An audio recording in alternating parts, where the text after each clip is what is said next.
And we're live. 300. Our 300th episode of the year. All right, we got Jakob Nowell on the show. Happy 300th episode. We did guys. All right. Sublime. Do you know this band? Have you heard about this band? And they were real big in the 90s. Yo, Chris, play and some they're big Sublime. again. I mean, the headline Coachella. Chris, play some Sublime. Play something. I didn't realize I wonder who played that trombone. Sublime was only selling 900 tickets a night when Bradley died. Yeah, that record kind of exploded after he perished. That's fucking wild to me. Yeah, I didn't know that, which just kind of changes everything. So Kinda we had completely- Bradley's kid, Jakob, on the show. He was fucking awesome. He was I knew he was going to be awesome because John Shields, they became really close and they did that collab together with Killer Mike. And he Little Stranger took Jakob on the tour with him. And he was saying, like, this motherfucker is a bad motherfucker. I thought this dude was still hopped up on drugs. He's sober. That, or I was worried he was going to be like a weird, rich LA Nepo baby kid. Yeah. Because I didn't know anything about him. Yeah, I didn't know. I mean, I didn't know anything about him. It's on me, but it's also like, how am I supposed to know? Yeah. It's fair to assume that. A lot of people in his position do turn out that way. Right. But he was the opposite of that. He was cool. He was really down to earth. Gray hair. And he was giving us the inside scoop about, you know. Oh, yeah. He gets a little... He's cool. He gets on the cheese whiz, but yeah. He didn't. I'm glad someone's finally fucking being honest. But he wasn't like mean. No, he's just, when some of these kids, you get in these big bands, they start becoming media trained. Yeah, media trained press hose. That's how they like. He wasn't like that. They listen to their managers too much. Managers are always telling you, like, because managers don't want to ruffle feathers, but because managers are nerds and they don't realize that ruffling feathers in interviews is kind of good. That's why people like to break news on the World Saving Podcast. Yes. We don't judge. Yes. We'll judge you when you're off the show.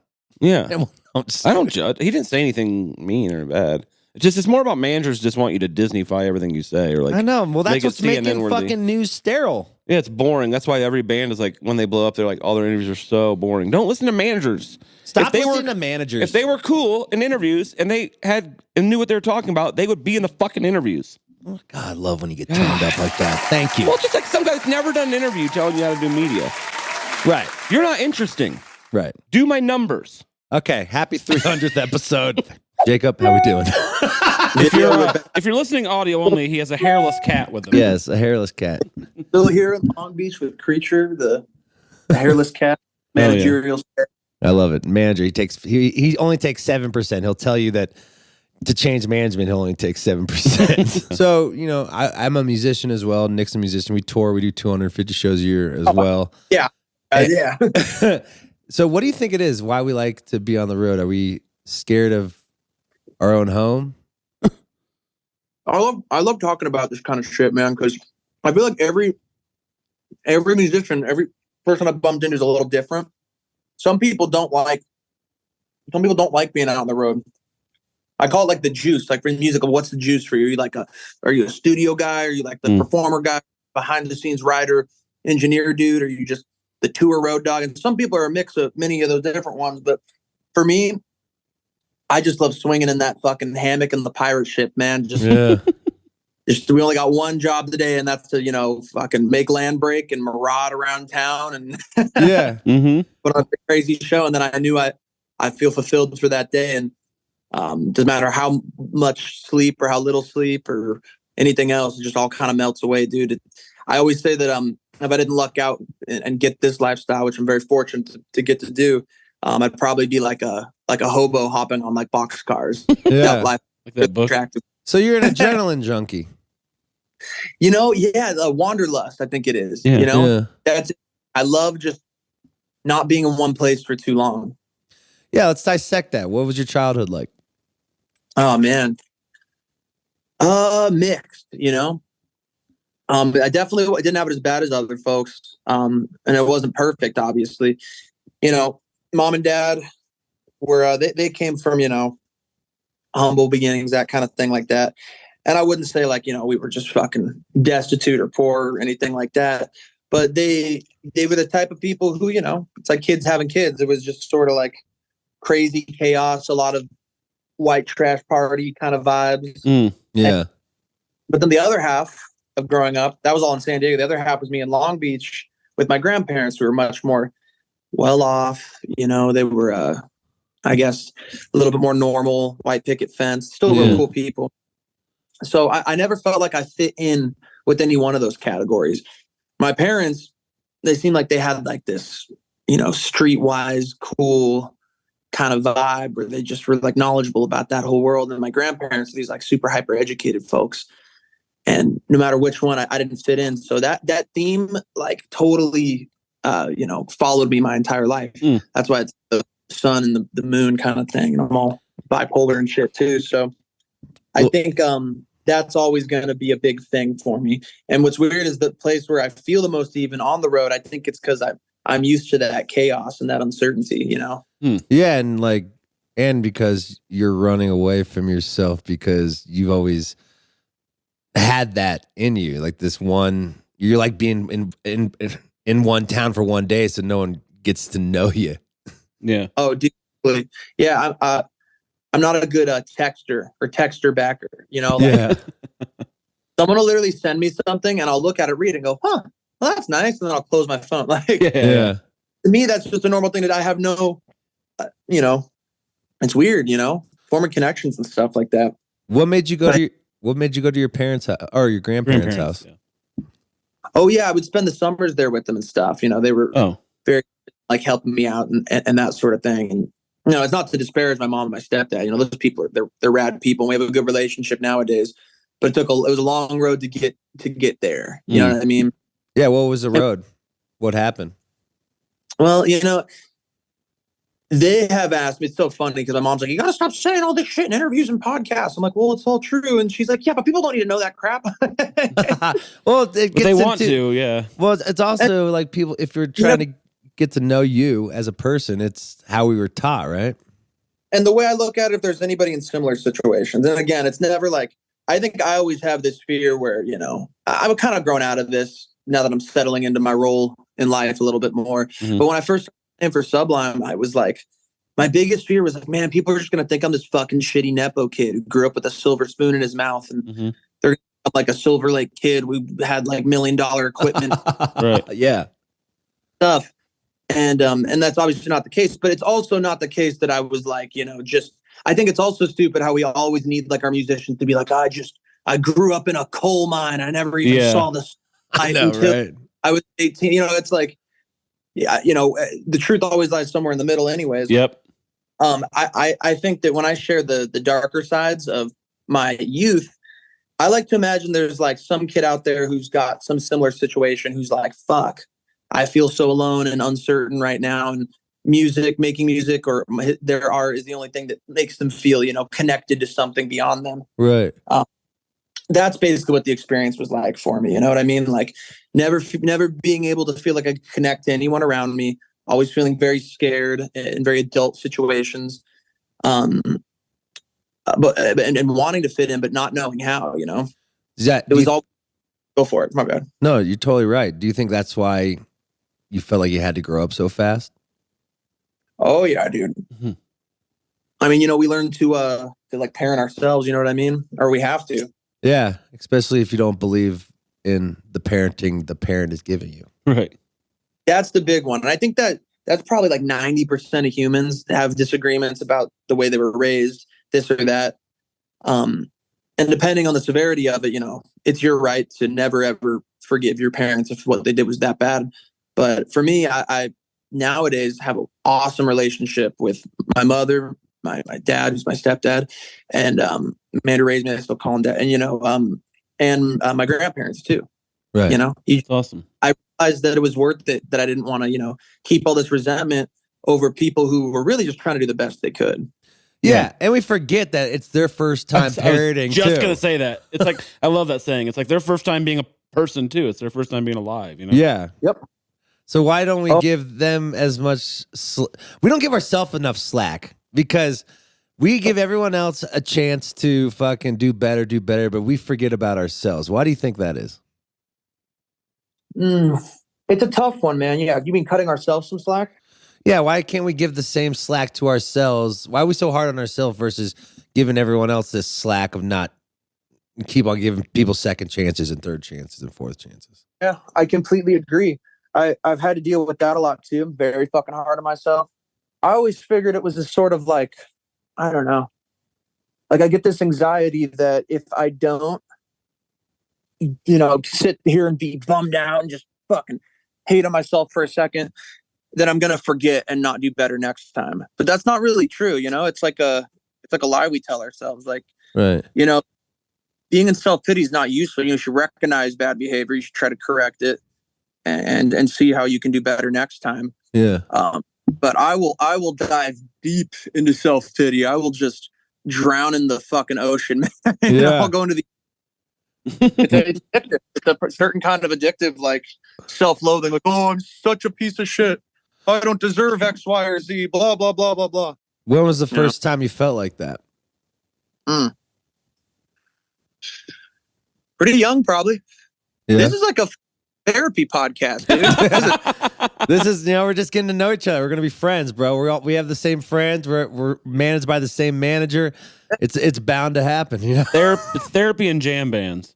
Yeah. You guys got to come on our podcast. We just like make prank calls and take Zins. See, Hell yeah. We'll get into the ketamine and the dick jokes here soon. But yeah, don't worry. Don't worry. We gotta find out about the trauma first. Yeah. So that makes it funnier if they're based on the trauma. Well, isn't that the best comedy? Making fun of ourselves. Tragedy over time. I like getting deep, man. Yeah. So, I'm just curious. Like, I read about you, and I was wondering, like, what made you go into just drinking at 12? Oh, Jesus, man.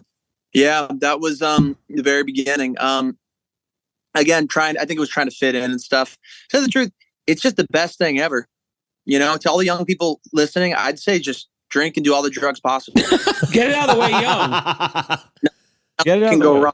Yeah. I got young. Yeah, I'm fucking 7 years sober, coming up on 8, and wow. Getting sober is the best thing that ever happened. And you can't really get sober if you never had a drug problem. So it looks like drugs. Yeah.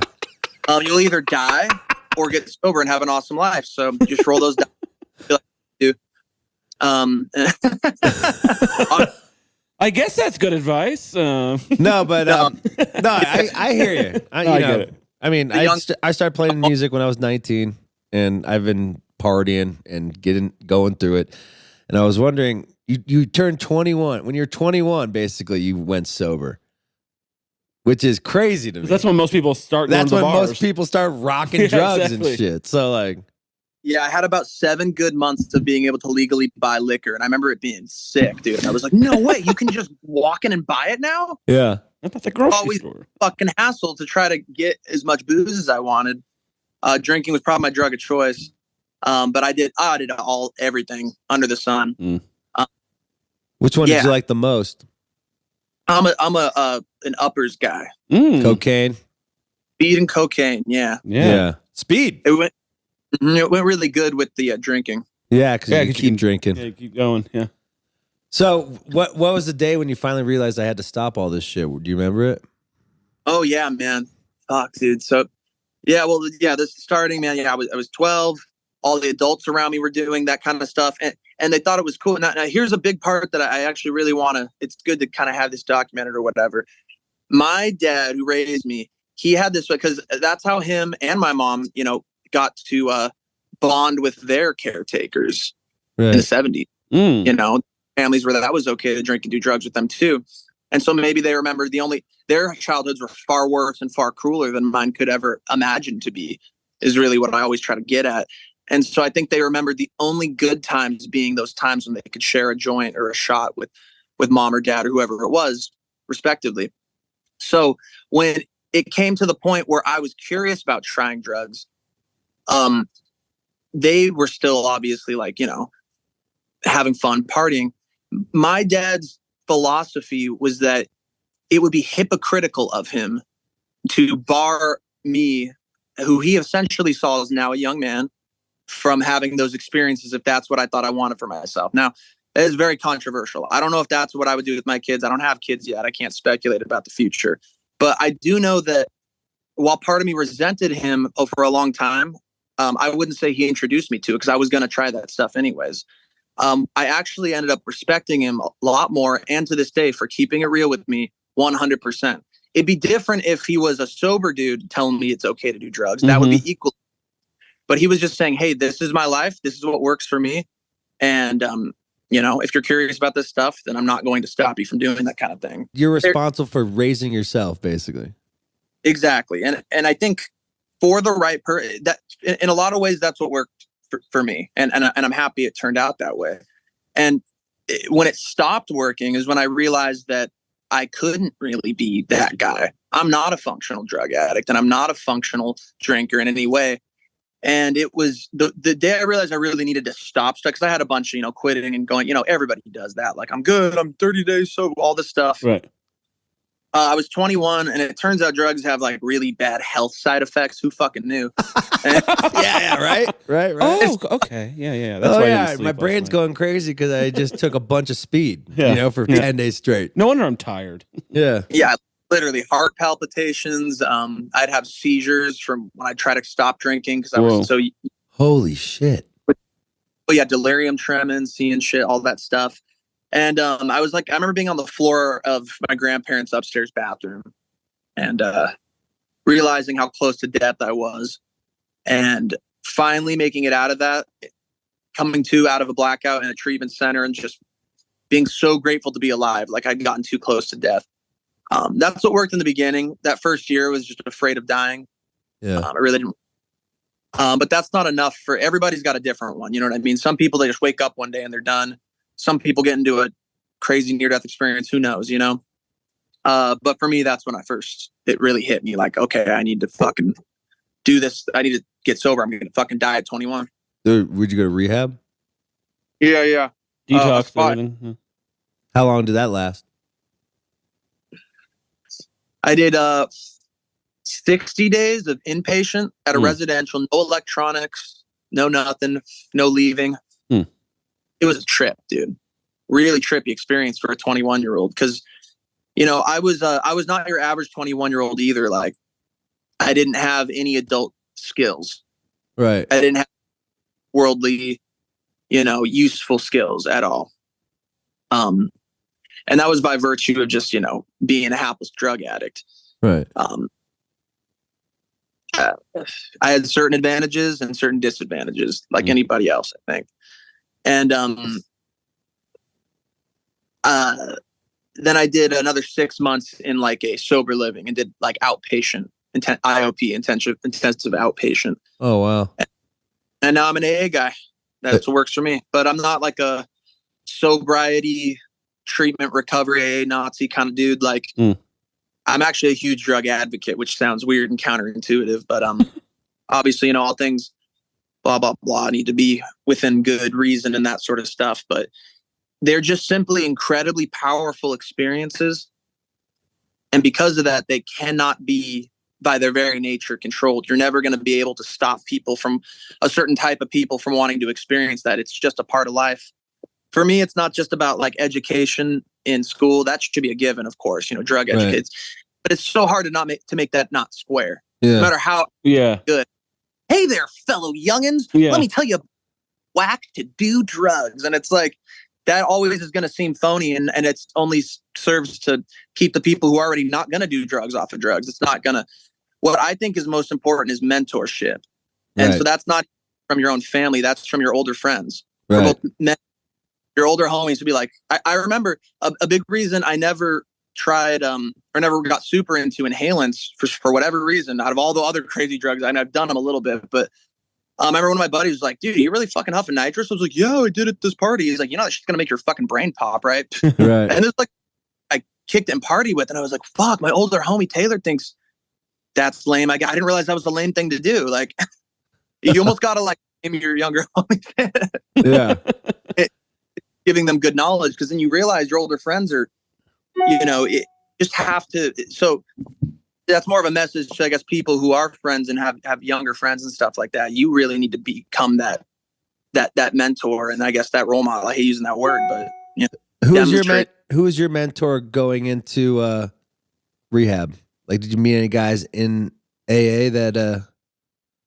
Yeah, I have a sponsor, man, Johnny Santos, man. Let's clap it up to Johnny Santos. Johnny, let's go, Johnny. Thank you for everything, man. I know you did it because you fucking just did it, man, and I really appreciate it. I really don't think I'd be sober if we hadn't met. All right, still to this day, like I don't think I had have, and I wouldn't have met him without Ken Denson, one of the best tour managers in the fucking business. His name is Worldwide Ken Denson. He's for everybody's favorite band at one point or another. I think right now he does REO Speedwagon, and he was always not only a mentor with me in sobriety, but a mentor in me starting into the music industry through sobriety. So I really lucked out, man. That was the luckiest part, not how I was born or what I got, bumped into, this and that. Like for me, it was meeting those right people. And I hadn't even made that connection. I guess that's good mentorship right there. Some older friends taught me the way. So was your dad's band, well, actually your band members now, Yeah, your band were they there for you when you were a kid? I'm What? I'm a hired gun. But were they there for you when you were a kid? They were around at times for sure. I remember them at my grandparents' house, or seeing Bud when I went to. It's funny, we all worked at this. We all had the same like first job, or one of my first jobs. Like I worked so many fucking weird jobs because I dropped out of high school so early. Worked at a shop, and then I did fucking moving jobs where we'd like clear out old estate liquidations and shit like that. And then I actually worked at Coachella as a fucking stagehand for a couple of years in Stagecoach. It's so many weird odd jobs to try to fucking make shit work. And then I remember, but my first like long-term day job was at Billings Paint and Hardware. And shout out to Doug Billings. I actually saw him last night as I was getting food in Long Beach, and he's just lived here forever. His dad owned the spot before him. And when Doug was young, he gave jobs to his buddies, which happened to be the dudes from Sublime, and including Bud and Eric. And so when I was like 18 or 19 or something, my band Law, Doug had us out to his desert house in 29 Palms. 29 Palms? 29, yeah. And he was like, yeah, come on out and play some songs. And Bud came out and we hung out and jammed, and it was just fucking cool, man. I mean, they were around in the background, but they lived in different places, Yeah. I'd see them at like family get-togethers and stuff like that. In fact, that's what really made me want and decide to join, to start singing for them and stuff, is because it's kind of just fun, us all hanging out and like hearing their stories and connecting. I think it's been a really cool healing process for all of us, really. Yeah. I mean, it's beautiful, man. And I was thinking that, like, what do you think it is? What was that turning point that made you give the confidence to finally ask if you could be the singer? Well, I always say it's something I never wanted to do. Yeah. Thought I should do, never thought I had the right to do. I mean, it's just so weird because no matter what I say in any public forum, you're never going to come off the right way to everybody. Totally. But yes, I could just tell you how it was for me, man. Is it just, obviously I want to do my own music and connect with my art with an audience, totally agnostic of my father's work. But I started to realize that a lot of that is also kind of selfish too. I just simply wouldn't be here doing this if it weren't for my dad and his band. And then here I had an opportunity with, really all it was is that Eric wanted to do this HR benefit concert in LA. And so he thought like, oh, why don't I come up and sing? Because I had done a song or two with him, like when Spray Allen jammed, his other band. And we got Bud in on it, and we just all were like, well, let's just all see if we have fun jamming together. And we did, and we played the show. We're like, fuck. I mean, we got Kevin Zinger and Joe Escalante. It seems like we're kind of have a team here. Why don't we just try to do this thing again? Yeah. I was scared shitless, dude. I fucking bet, dude. I'd be too. Oh, fuck, dude. It's like all of it, In fact, I only just recently started even enjoying it. Maybe like the Arizona show. It was like a month ago. Yeah. I think about you during the first show really being in the band is fucking Coachella. It's insane, yeah. That was our first real show, Bill is Sublime. Dude. That's what I'm fucking talking about. Like, dude, it felt like jumping out of an airplane, dude. Without a parachute. Yeah. Oh my God, dude, it was the worst. It sucked so bad. I don't want to say it sucked because every music's dream is to play like a big show like that, man. Well, to put you in the fucking fire right from the beginning. You didn't have no private sob. Yeah, and all the history opening, all the history. You're like, all right, this is his son. No pressure. Go give him hell, bud. Slap you on the ass. No one's going to be judging you very critically here. Yeah. dude, I wasn't even really fully confident with the material yet. I mean, we rehearsed, don't get me wrong. And, but I only it takes a while. They're not my son, and it's not really, I think my voice naturally sounds like my dad's sometimes. And I love it when people tell me, oh my God, you sounded just like him. Cause I'm like, okay, thank God I'm passing. Like I'm barely squeaking by. Like when you learn another language and people are like, just barely understanding you. I'm like, okay, thank God I'm sort of making it work, because I can hear the parts where I don't sound anything like it, where my instincts to do certain melodies aren't exactly the same, you know? Right. And I've come to realize that this iteration of Sublime is going to be a different iteration of Sublime. You know, it's going to be what it is. No one can replace my dad. Fucking bottom line, period, you know? Right. That's why I say I'm the lead singer of Sublime. Like, I sometimes sing songs for my uncles and my dad's band. Like that's, I open every show and I say, my name is Jakob Nowell and this is Sublime. And that's people behind me, man. And now I've gotten to a point where I'm almost happy that we jumped in feet to the flames and I just got to do this kind of big stuff, because I spent my entire career, dude, in obscurity doing nothing.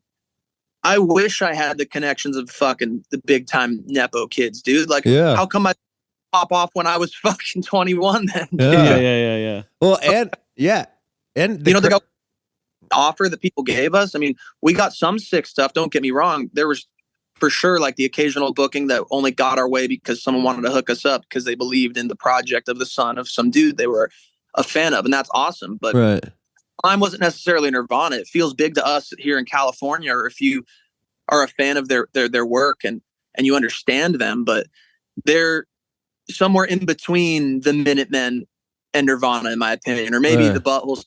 Like it's or Pixies, you know, or Cake, like bands that like I love and I think are amazing, and I think they're huge, or Violent Femmes, you know what I mean, man? And totally.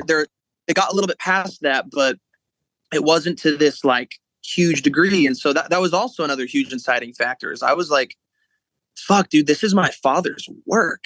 This is what he died for. He died for his craft, dude, and he left behind so many amazing gifts for me. I spent all this time like resenting that I was never going to step out of a shadow or something, and not wanting to use any of that association at all, to finally realizing that, you know, I need to accept who I am, where I came from, and pay my dues. And that's easy to be like, oh, must be real tough paying your dues. Poor kid had to play Coachella. It's like, no, but you're in the van. They don't realize that you had your own band. You're fucking grinding it out with no fucking help, bro. Also, playing Coachella as your first show is paying a due. That's fucking hard.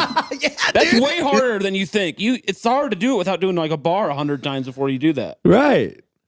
You know, you don't know how many times I try not to read comments anymore, but like, I thought I got that first show. I thought I got the What I Got solo pretty good. Not the fucking, I definitely didn't get the Santeria solo down, but I thought I played What I Got pretty. I thought I got right. But some people are just no. And then I realized, it doesn't really matter how accurately or good I say. It's just not going to be enough for anybody. Yeah, tell these people to suck your dick from the back, Jacob. Seriously, fuck these people. Literally. Yeah. And no, but I respect the criticism because it helps me grow as an artist at the same time. But I'm just like, that was my point though, is I'm playing, I look over, there's giant Jake on this giant thing. And I'm like, everything's being recorded in 4K and being exported in fucking lossless wave files. It's like, oh my God, this is crazy. Thank God I'm good looking. Yeah. Yeah. I just knew that there was going to be so much scrutiny on what I did. And finally I'm here to report for the first time. It was the Arizona show where it changed, where there was this 30-minute section where I completely disappeared and left my body and was just really enjoying playing this material with Trey and Dougie and Bud and Eric. And I mentioned it to Eric afterwards because he had talked about feeling like that at the WSL show that we played in Huntington Beach. And I was like, dude, I fucking feel that, man. And he's like, yeah, dude, that's it's kind of what Sublime's all about. And kind of laughed and walked off, and not in like a dick way. He was just like, it was just like, oh my God, it felt like so human. I mean, how lucky is it that these three basically random like punk rock beachy Long Beach dudes made music that even got to this fucking point, man. Right. Mm-hmm. So I spent all this time just stressing about wanting to achieve some kind of fucking fame or success so I could get validation for my music. Right. And playing Sublime and popping that cherry for me before I was ready for it almost demystified it for me in a way that at first was disillusioning and scary and a bum out. But now I'm stoked on it because I realized all those things I were chasing were not real. It was fucking fugazi. It was fugazi. It's in your head, baby. It's in your head. It was all mirrors. I realized the real important things that matter is that connection you feel on stage when you're performing with other musicians and the experience that you're giving to an audience and those memories that you get to create for people. So the learning lesson of all this or the resolution was for me to create my own record label with my fucking friend Zano, the guitar player. Go check him out, Wet Marsupial on Instagram, and check out Sunburnt Records, pretty please. And the idea is not to become like, I mean, we're gonna fucking we're going to war. We're gonna take down all the other fucking indie labels. We're coming for them. But I mean, it's not like, oh, we're gonna be the Beatles. It's I want to put on some fucking rad shows for like 100, 200 people and see if they make some memories that they get to tell my kid in the same way that I get to hear these old timers talking about when they were kids going to my dad's shows. Like, seeing people like meet each other and make bands or fucking date or create memory. That's life. That's human life. And we're just doing it because we wanted to play some songs that made us happy and like go out to a show and hear loud noises come out of speakers.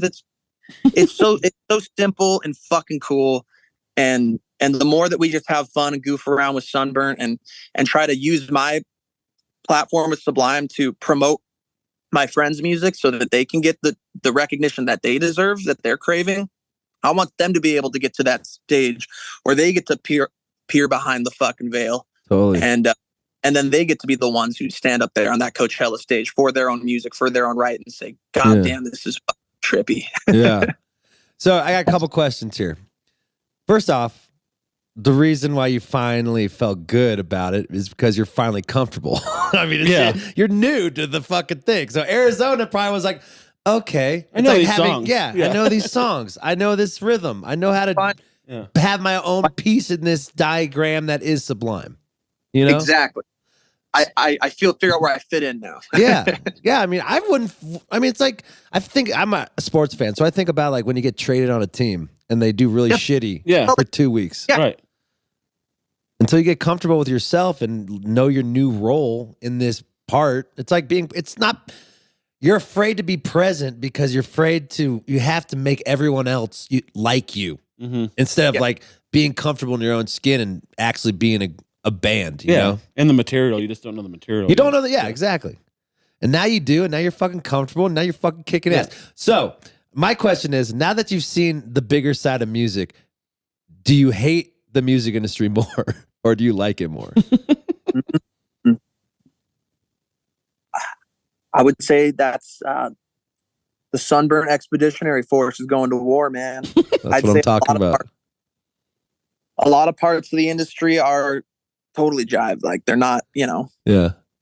I think it's always going to be really tough, just like how Don Passman says in his book, where art and commerce intersect. We live in a time where we cannot, diffuse the two.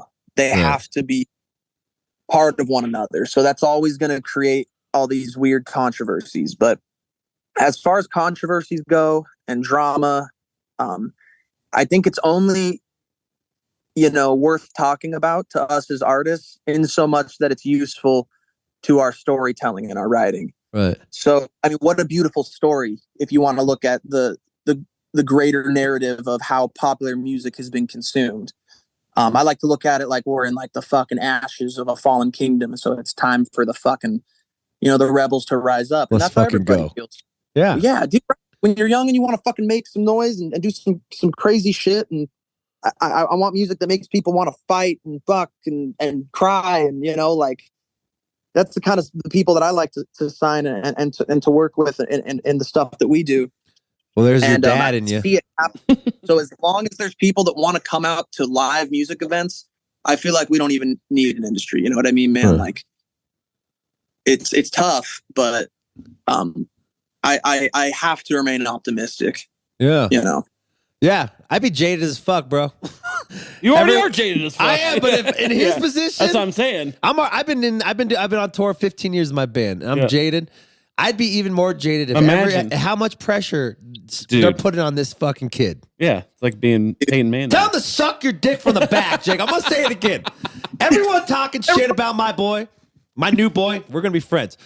We're fuck fucking off. Boys. Yeah, tell him to fuck off. Like, and leave Bronny James alone. And leave Bronny James alone too. LeBron James kid. No, but so I think about this, bud, because you want your own legacy, and you're gonna have your own legacy, and this is great. This is like got to be a soul fulfilling thing because you really never had your dad. Your dad passed away so long ago. Like, oh, dude, you were 11 months old, right? Mm-hmm. Correct. So you kind of don't even remember him. You just know the stories. It was always through stories. So is that why you always went to his last show he had? The venue? The venue? Yeah, dude, exploring the Phoenix Theater. I mean, like I said, there's a great fucking story. There's some drama to this whole thing. I mean, that's what makes this such an interesting story that I get to be a part of. Right. I mean, we're always looking for purpose and meaning. I just want to tell anybody out there who feels like they're devoid of purpose or meaning right now, like, you can fucking find it, and you will. It took me 29 years, but in a weird way, I think that's what I was looking for going to that theater. Why'd you keep going there? What was in your head? It's really hard to find a time to connect with / grieve / even think about my father in a personal way that is uniquely mine and that is alone. That's what's a weird process about it. Having lots of people have dead family members. Not a lot of people have dead family members who were also beloved by living legends. Mm-hmm. Yeah. So every time I have to think about him or interact with them, or like, it's why people ask me, like, well, why don't you go to his grave every year? It's because it's surrounded by all these strangers I don't know. That's no way to grieve a family member. And it's no offense to them. I hope they keep coming. I'm glad that there's people out there who want to keep a memory alive and experience it, but I ain't gonna fucking be there because it's just it is very emotional. And that's just not the way that I'm able to authentically connect with that shit. So going to that theater, it felt like it's just me in this big empty room, or frequently it was filled with teenagers, you know, fucking taking mushrooms and skateboarding, which is actually kind of cool, I guess. Yeah, yeah, that is pretty cool. Kind of rules, actually. That's actually pretty rules. That's cool that teenagers. That's cool that teenagers are still like connecting with them. Like, yeah, it's pretty crazy. In a weird way, right? They're like, to them, it's kind of probably this cool mecca too, because they know, like, oh, do you know the dudes from Sublime played their last show? It's probably got a little bit of a mystique and a legend to it. And I want like that. The dudes who own the place are like the nicest guys too, very respectful and just cool old fucking rock and roll dudes who want to create an awesome space for. Right. Oh, dude, a Sunburnt show there. I didn't even think about that. Yeah, we'll do Sunburnt North. That'll be rad. Oh, that'd be cool. Yeah, because they do all ages shows there and shit. There you go. We get credit for the idea. We'll take 10% of the ticket sales. Sales off the top, dude, off the gross. Gross, yes. I like the way this guy's thinking. So do you think going 30? Like, have you always wanted to follow your dad's legacy?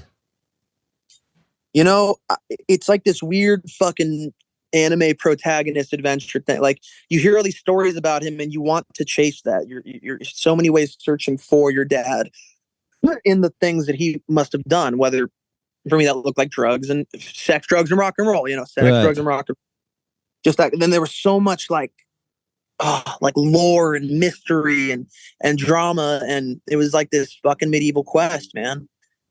And I think that's what I was searching for is a way to, without knowing I was searching for that really.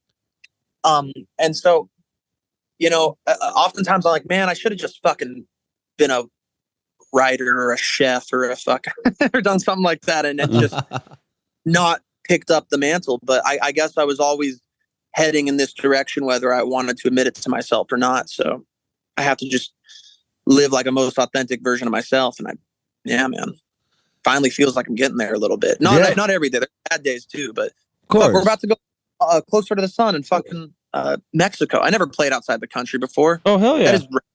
That is going to be rad. It's going to be awesome, man. Now, I think about also, what's your relationship with Rome? Ooh, let's get controversial, dude. It's not even about being controversial. No, I wanted to tell. I think a lot of stuff kind of got taken out of context, or it was a time when I was maybe more emotional about it. Right when the transition was happening, and like there was all these kind of like headline. I say headlines, but I'm like, it's not like we're fucking, Drake and Kendrick Lamar. Like, it's not like who really cares except for a select few, people. But yeah, dude. The thing is, I never want to give the impression like I have more of a right to fucking. Who cares? You know what I mean? It's not. I was. Here's the difference: is that I was asked to do it. You know what I mean? Like, right. Okay, see, anything I'm gonna say is gonna come off shitty towards the guy, but like, no. I have to keep it a buck, always, man. I'm always just gonna keep it 100, and I just never liked. Again, it comes down to grieving and dealing with the loss of a loved one, and when you see someone else on stage singing those songs with calling himself essentially and trying to market himself as the name of that band, sucks, dude. It really fucking hurts, and no one can tell me shit about that. Like, I'm sorry, but like that's what I'm not always going to say what the correct media training thing would be to say about that, because that part of it sucks. So when we wanted to just do Sublime again, which should be a totally uncontroversial thing, it comes out of no entitlement for me to like take over his position or like beggar him or like try to make them go broke or mess with their shit. Like, what the fuck? Like, I don't. Right. That has nothing to do with that. But it will have to be an inevitable thing that comes with the territory, because Bud and Eric are Sublime. Right. Wherever they're playing, that's what the band is. I think there was a lot of this media look where he was like, "Oh, they're just kicking me to the curb because Jake and the boys want to do Sublime, and it's just fucked up because I have faithfully kept these songs alive for all the fans." Like, no, I disagree. I almost said the media training thing. My manager's gonna be so pissed at me. No, I won't. This is actually better. This is you're talking it out, bro. Yeah. Dude, fuck what everyone thinks. What do you think? Yeah. Like, who cares? This is truly how I feel. And dude, I don't know him that well as a person. The few interactions I have with him didn't leave an amazing impression on me. But I'm sure he's a good dude who is a family, and I personally happen to think he's a great guitar player and singer. And he played those songs good. He can sing them a lot more accurately than I can, and a lot of times, man. I lucked out because I got the fucking larynx. I fucking related to the original singer. Like, it's not a contest of who can be more Bradley. You know what I mean? Like, we had a different take and approach. I'm going to sing them like how Jake sings them. And it's not because I'm trying to do that willfully. To the fans out there, I'm trying very hard to learn the songs and the melodies and the riffs. They're very difficult, but they're very fun to play. And I feel very lucky that I even get to be in this position. But it's not a contest. I don't think I'm more deserved. I'll put it like this. If you guys have a singer you like who you think you'd rather perform the songs, I'll have him go up there and do it, dude. I don't fucking need to do this. I'm gonna clap to that. Actually, yeah, like we can do a contest. Like, let's get. He's the guy who sings for Queen now. Yeah, people seem to like Adam Lambert, or what about that? What about that Filipino dude who's in like Rush? Journey. Yeah, dude. Yeah, dude, singer for Alice in Chains. Like, it's not uncommon. It does happen.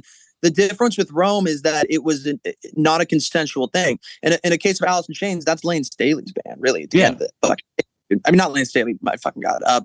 Who's the guitar player? God, I can't think of his name. Oh, Jerry Cantrell. Right? Cantrell. There. Yeah. It makes sense because that was that kind of thing. If the bandmates wanted the thing to happen, well, that's the band then, dude. It got to a point where Bud's not in the band anymore, Eric's not in the band anymore, and they want to do it with a different singer. Right. I'm happy that they play, but I don't agree with the decisions and the route that Sublime with Rome entity. I hate even having to. Let's not dance around the subject. They thought, and everyone else believed that just was Sublime. Right. The reason they were called Sublime with Rome because it was not consensual. Like, me and my family didn't want that to be Sublime. It just didn't feel right in any sense of the word. Right. And all of their bookings and their marketing, like look at the difference of shows that they're playing. You know what I mean? Right. Like the Reggae Fest, which I love all those bands. Nothing wrong with the Reggae Circuit Fest, but it's just not. I imagine if Sublime was still around in its original entity, they'd play like maybe 1 or 2 of those a year. But we play fucking, No Values, the punk rock fest. We play Coachella. We play fucking, you know what I mean? I don't know if I can announce that we're doing that yet, but right. We're doing but the same thing. Yeah, dude, like fucking. You must have the same manager. It's an alternative fucking band, dude. Yeah. And so the way that they that's one thing I don't agree with, is just the way that the legacy was carried on, if you want to call it that. It didn't seem quite right. It seemed more, everything down to the formula up there and stuff. You could ask my Uncle Eric like how he felt about it and stuff like that. Like the tracks and the huge fucking ensembles and all the stuff. It just wasn't what that band originally was. And the music that they ended up making just wasn't really like, it just felt like a whole new band, which it was. It was Sublime with Throne, so make it more that. Right. I'm kind of, here, but I'll wrap it up. No, you're fine, man. I think it's your life. It's your life, and it's your dad's story, and it's your legacy to carry on. Your legacy to carry on. If you want to do it, there's no pressure on you to do it. But if you want to do it, you're fucking taking initiative, and I respect the fuck out of that. Yeah. Bro. Also, if it was like that, you would have done it 9 years ago, but you didn't. Right. That's what I'm saying. Yeah, people have been wanting me to do this since I was fucking 12, and they figured I could play guitar, but it never was.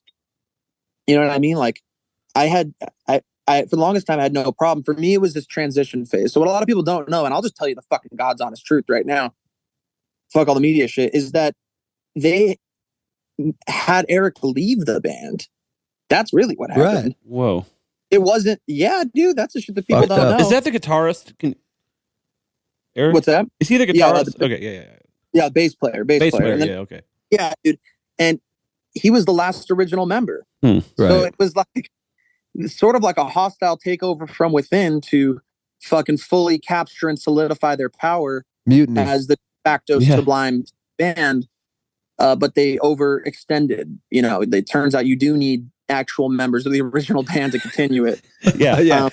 It's called a coup. You got it. Yeah. It's called a coup. You got to have the Big Mac at Burger King, guys. You can't have the Whopper. Fucking Kevin Zinger, dude. It would have stayed that way, dude. He was the one who really was able to mastermind and get all of our troops into position to get back what is essentially rightfully ours. And I'll never forget this fucking phone call I had with Rome while I was on tour. I guess it was at the top of this year. Fuck. It was in probably January when I was in DC after a show I played on tour with G-Love. And I had this call, and we were supposed to just talk real nice and civil and just say, I wanted to know. And he's probably got his own version, dude. Like, I'm never going to I don't really feel like, oh, fuck this dude, he's a piece of shit. No. Not at all. He has not screwed me over in any fucking way. I just don't agree with certain things. It's fine to not agree about certain things with guys. And I don't agree with the way that he handled this, because I was just like, hey man, I just wanted to go over, we got a lot of media press stuff coming up, and just want to figure out how you want to, spin the story and stuff like that. And then that's very respectful of you and mature of you, Jacob. Dude, I swear to God, he might not remember it like that, but I wish I had it fucking recorded. And my manager had suggested to me to try to find common ground. So the first thing after that was, I bet you might be the only other person in the world who can relate with me what it feels like to, live in someone's shadow and have to try to live up to a thing like that. And as I'm saying that, he cuts me off and he goes, yeah. So how many shows you guys playing this year? How many shows you guys playing this year? Oh, he wasn't even listening to you. What? He wasn't even listening. Shows? And he was like, you guys cannot play more than X amount of shows, because if you do, it's going to fuck all this stuff up. And I have my family and all these employees that work for me, and you can't do this to me. How the fuck am I finding out through the internet that this is happening? And bro, trust me, if the roles reverse, I'm sure, he was probably freaking out. His whole livelihood. I'm empathetic towards that cause, but there's simply nothing I can do about that, man. Like, if he would have just been cool, he probably would be up there playing guitar with us, dude. Like, nobody the dude, but he wanted the whole fucking thing. Right. He wanted, because he felt like it was his, I guess, because he'd done it for so long. I mean, if there's anyone else in the world who can relate in a similar situation, getting thrust into that, it's probably him, dude. Right. That's why, frankly, it sucks. Like, I don't see why there has to be any beef or any weirdness. He's worked with a lot of the bands that I like and that I've worked with. It's fine. I think his solo shit's rad. I love fucking Duddy and the Dirty Heads. All that shit's just fine. It's like breaking up with a girlfriend, though. It's going to be painful at first, and hopefully you could be friends at the end. Yeah. Yep. It's all that stuff was fine. SWR was fine, but it just wasn't Sublime. Right. And that's not for me to say. And it's not like I'm not the arbiter. I just got asked to fucking do this. I almost feel like an outsider. Yeah. You know, I'm now learning all this stuff, you know, being on the road with my uncle Eric, him showing me all of his musical influences. Fucking tight. His brain, where they came from. Like, I feel really accepted into, I mean, this is a family thing at the end of the fucking day, dude. Right. And you're getting to know your family that you've been thriving to have your whole fucking life, bro. Yeah, these godfathers. When people say, oh, SWR was keeping the dream alive for fans, or they were keeping the music alive. No, the fans were keeping the fucking music alive. God damn it, dude. Yeah. Right. You think that if SWR didn't play, that the sun would set on the era of Long Beach and Sublime and Magic faded from the lands as no one was there to bear the torch? No, dude, people would still be blasting 40 ounce driving down the fucking freeway, dude. Yeah. It's a great record. It's a great fucking record. It is. And there's awesome cover bands out there like fucking Badfish and Burritos and fucking name a bunch more, dude. Like, that music cannot die any more than I mean, Led Zeppelin hasn't played a show in a while. You know what I mean? Yeah. Right, exactly. There's tons of examples. Well, like, the thing is, like, it's like you have to take the ego out of it and just, like, service the music that was so beautiful for all our lives, you know? That's what some people aren't doing. Yep, exactly, man. And that's why I don't think I'm fucking keeping something alive, or I'm the rightful dude, or I think like it's been awkward for me up until this point, as I've said. And it's probably always going to have some little bit of discomfort and tension because it's just not my material. Right. But at the day, what I am is a guy who likes to hang out with his family, like to meet new people, travel, see the happy faces of the people at the shows that we put on. And playing these songs, dude, is fucking fun. They're really well written, really, really good songs. Yeah. And for me, it is 100% connecting with my dad, dude. I hate all that ear shit when people are like, do you feel like the ghost of your dad enters into your body when you play? And I'm like, whoa, fuck, can he enter my body anytime, dude? That's weird. Like, what if I'm banging a chick? Fuck, I didn't even get to fucking nut, dude. My dad took that away. What? So I don't believe in that kind of shit, but I saying that That's so because, dude, funny. Playing that Arizona show and at some other shows too, these little moments, I feel about damn near as close as any of that other spiritual shit, and in English too, man. It is insane, dude. It feels so. I'm so grateful for it, dude. I really am. I'm so fucking grateful. I feel lucky, dude. And that's just something it's a different experience than going and seeing an SWR show. It just always is going to be, bro.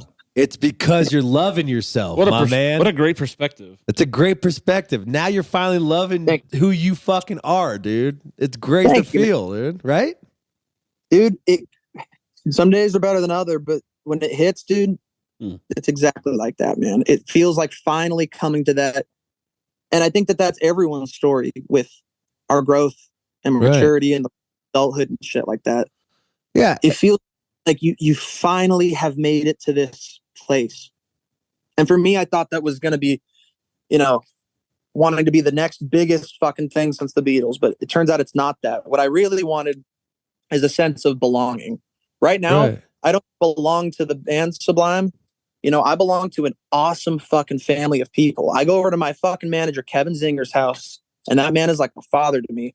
Right. With my friend Zane, who's like a fucking brother to me, and all of our friends at Sunburnt, and we are a fucking team. Right. And it's like that song, The Heart Part 6 on that new Kendrick record. You guys should check that out. I love it. I've listened to it. Dude, it's such a great record. It's probably my number one this year. But, you know, he was talking about how, like, you know, if he made it, that means I made it. Right. You know, that means the whole team made it, you know? Right. And so for doing this, it's like I just have this desire to just bring this to other people. You know what I mean? Yeah. As much as I possibly fucking can. Just to maybe even just to prove to myself or to anybody out there that this isn't just for me because I wanted to play the Tonight Show or Coachella or like get my name out there. I'm so grateful for the looks that I'm getting and the attention. Of course I am. We're entertainers. And it gets me thinking, you know, and it's also like when you realize this isn't the end, this is just another chapter in your book. Because you will get back to your music and you will get back to having the legacy that is you and not just the legacy you're doing with your dad's music. Dude, so well said. My biggest fear in my life is that I could never step out of my dad's shadow. Right. But almost stepping into it is the way that I realized that I could just leave it all behind. Man, it's the weirdest thing. It's like a fucking one of those Chinese finger traps, man. Right. Right. Pulling and it won't come off, and you just have to go in sometimes. And now, in a weird way, it feels like I'm more free to do anything, and it feels more possible to just truly fucking do my own shit, whatever that ends up looking like. Because at the end of the day, at least I know I have some good fucking people around me. Amen. And it looks like I'm fucking good people every day, man. I got some new fucking brothers right here. Oh, it's going down, Jacob. We're going to be homies, brother. Yes. That probably brings me to my last question I want to ask you. You know, with everything going on in your life, with you getting back to the roots of what your family's legacy is and the people around you that was with you your whole life, what do you, when it's all said and done, what do you want to be remembered by? Man.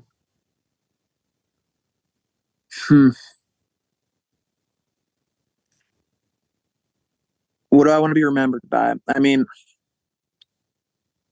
the answer would have always been, you know, creating some epic song that changed people's lives in the world. And like, maybe like even an hour ago, I would have said that. But given the conversation we just had, I think I'm kind of realizing in this moment, if I could be remembered by having a positive impact with most of the people that I had meaningful relationships with. Oh, yeah. If I could really be remembered for that, that would be that's a real tearjerker, man. That would be amazing. Well, oh yeah. That's why we're out here on earth to help each other, brother. Let's keep being genuine and tell the people who don't deserve your love to suck your dick from the back, baby. Mm-hmm. So I'm going to start using that. That's a good one. Hey, what's that phone number one more time?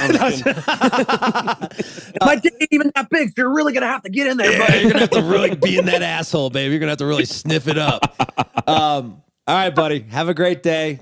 Enjoy the sunshine and don't be too hard on yourself. Nice. You deserve to be happy, man. You deserve to enjoy this moment. Seriously. You're back with your fam. Go get them. Likewise. Love you guys. Appreciate you. Talk to you soon. Have a good one, buddy. Peace, brother. Later. Yeah.